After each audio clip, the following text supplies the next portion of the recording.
Hello, this is Simone.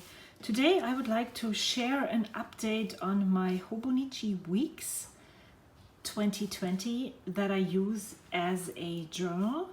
It is housed in this Eberhard Studio folio and I absolutely love it. It has a front pocket here. I usually have my paintbrush and my pen that I use for journaling in here, but I had originally intended to work on this before I started to film the video, and so it's not in there because if you open this up and the pen is in here, it bulks, and so I usually remove everything that's in the front before I open the journal.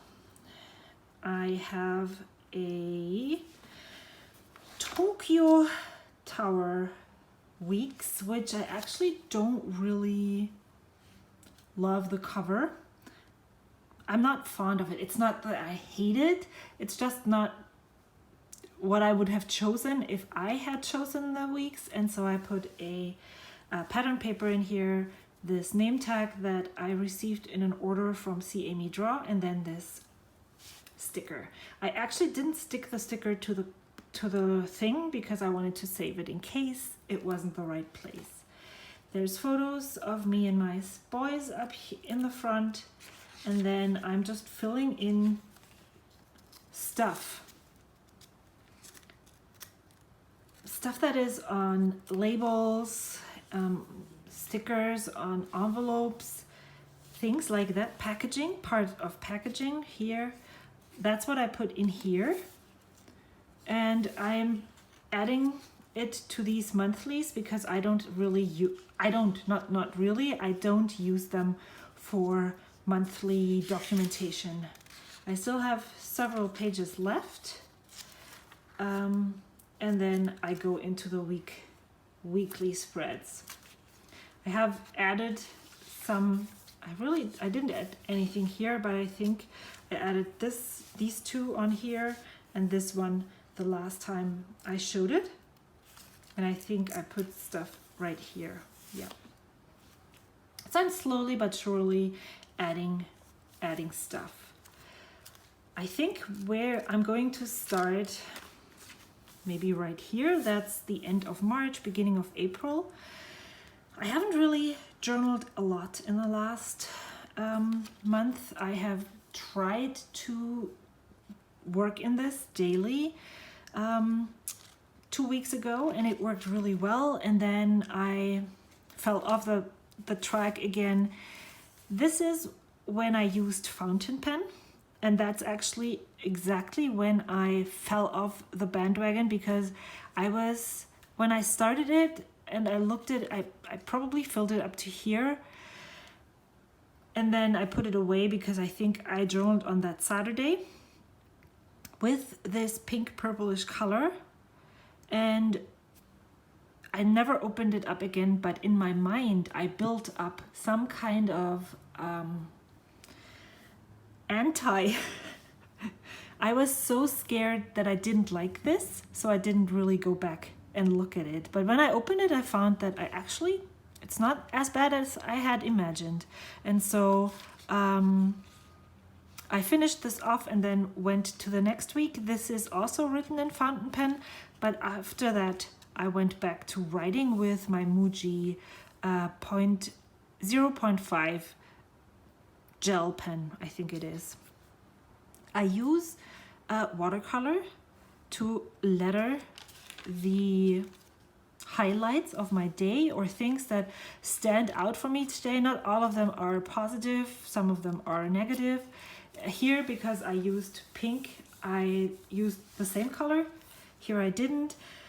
Oftentimes I start by creating some kind of tiny collage cluster and then base the colors that I use over here on the cluster. And this was a lot of purple and pinks in here, so I used pinks and purples in my spread.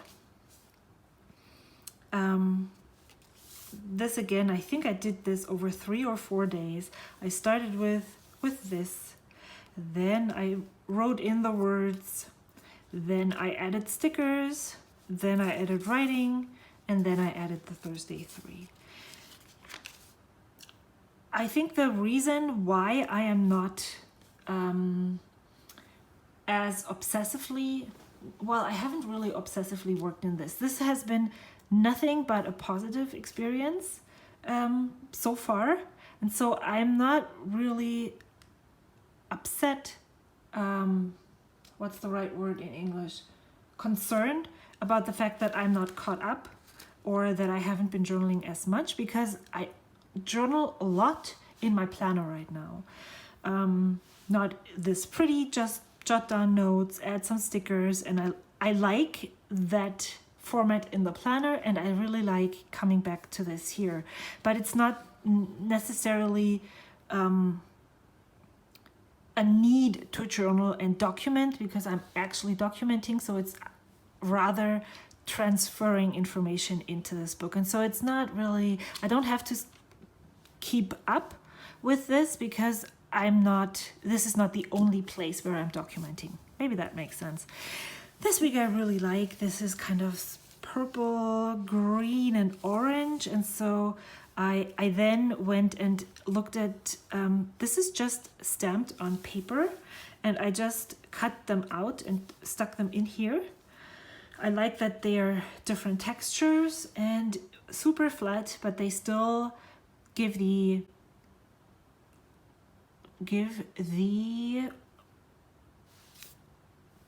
impression of being a different texture. And then I added my handwriting, well, the watercolor, and then the rest.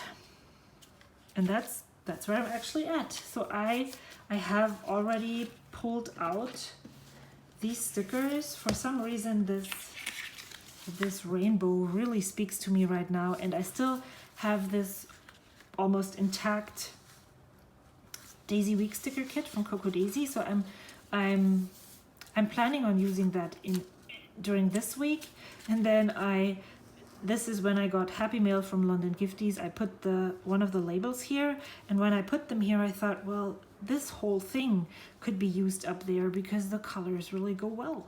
So that's what I'm going to do that week. And then what else do I have in here? I am documenting birthday presents.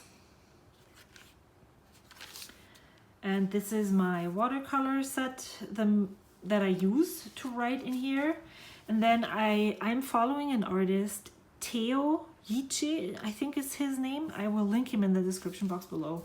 He is an amazing artist, and I love his limited color palette sketches.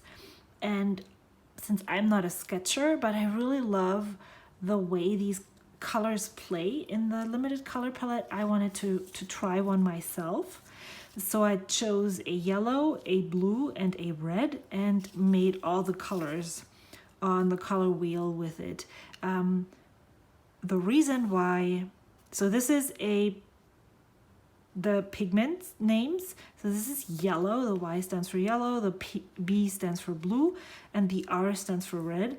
And the reason why this is so muddy is because there's lots of yellow pigment in the red, which means when you mush all three colors together, you get a brown.